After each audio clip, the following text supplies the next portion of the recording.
arvoisa Kari Herttoa, te olette nyt esittelemässä tuotetta, jonka nimi on Karin havupuu uutejuoma, niin että teidän oman nimenne. Mistä tämä uutejuoma koostuu?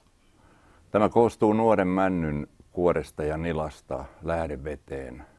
Siinä on niin pääasialtaiset raaka-aineet suoraan Suomen puhtaasta luonnosta. Niin tässä mielenkiintoisena komponenttina on just tämä nila. Onko se, joka tekee siitä tuotteesta sen erikoisen? No sekin on.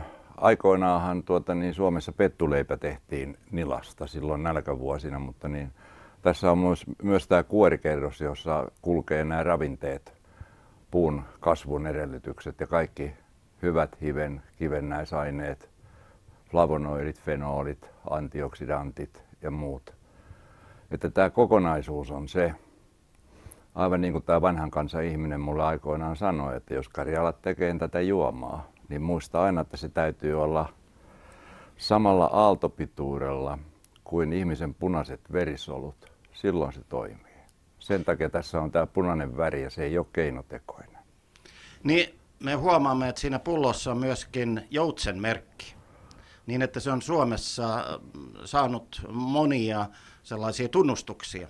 Joo, tämä on 100% suomalainen tuote ja sitten on vielä näitä niin sanottuja mitalleja tullut joka 2 eri vuonna. Vuoden luontaiselintarvike 2003-2010, että kyllä sitä Suomessa arvostetaan jo vauvasta vaariin. Niin sä kerroit siitä, että sitä on käytetty jo muinaisina aikoina, mutta minkälaisia vaikutuksia nykyihmisen sillä uutejuomalla on? Ihan samanmoisia kuin silloin ennen vanhaankin. Tämähän perustuu tämmöiseen katoavaan kansanperinteeseen, tämä valmistusprosessi kuin muukin. Ja mä oon lukemattomia esitelmätilaisuuksia vetänyt niin kotimaassa kuin ulkomailla ja yrittänyt yksinkertaistaa sitä, että vaikka nyt toimittajalle iskee niin sanottu kevätflunssa, aina lähtökohta on se, että ihmisen puolustusmekanismi pettää.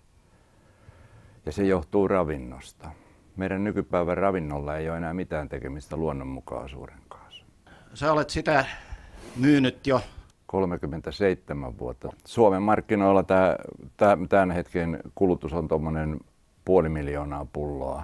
Kun mä oon aina sanonut, että silloin kun lapsi lähtee rintaruokinnasta muuhun ravintoon, niin tuttipullo on tätä. Tämä on nykypäivän ravintolisä, minkä ihmisen elimistö tarvitsee tänä päivänä kaiken muun mössön lisäksi, että se puolustusmekanismi pysyy kunnossa. Minkä makuista se on ja miten sitä nautitaan? 2000-luvun alkupuolella vaativat Kanadan suomalaiset, kun niille sitä oli jo lähetetty aika paljon, että mun pitää mennä henkilökohtaisesti tulla sinne paikan päälle kertomaan tästä tuotteesta. Ja ensimmäisessä tilaisuudessa tuli naisimmeinen, jolla oli vyö melkein pitempi kuin ihminen, ja hän maistoi tätä juomaa ja kehui, että herranjestas, eihän tätä voi ihminen ottaa, eihän tässä ole edes sokeriakaan. Kellekä maistuu karpalo tulee mieleen, kellekä puolukka, savusauna, metsä tai tämmöinen. Mutta sitä nautitaan puhtaasti vai sekoitetaanko johonkin? Ei sekoiteta, ei lantrailla mitään, että mieluummin pullo tiskipöydällä keittiössä, että aamulla kun alkaa sitä aamukahvia, teetä tai puuroa laittaa, niin ottaa puoli lasillista tai lasillisen tyhjään vatsaan. Silloin elimistö on vastaanottavaisempi ja mitä ottaa päivän mittaan, niin tuntia ennen ruokailua. Ja aivan hauskaksi lopuksi olen lukenut, että se kelpaa myöskin kotieläimille. Joo, se on ihan, niitä on kokeiltu koirille, on kissoille, ravihevosille ja kaikilla toimii. Ihan justiin sillä lailla, että kun elimistö saa. Suomessahan on suuri ongelma ravihevosien kasvattajilla tänä päivänä se, että tehdasravinnolla niitä ruokitaan ja poikkeukset on melkein jokaisella hevosella alkaa olemaan vatsahaavat ja tämmöiset. Ja tällä vaan on kuntoutettu.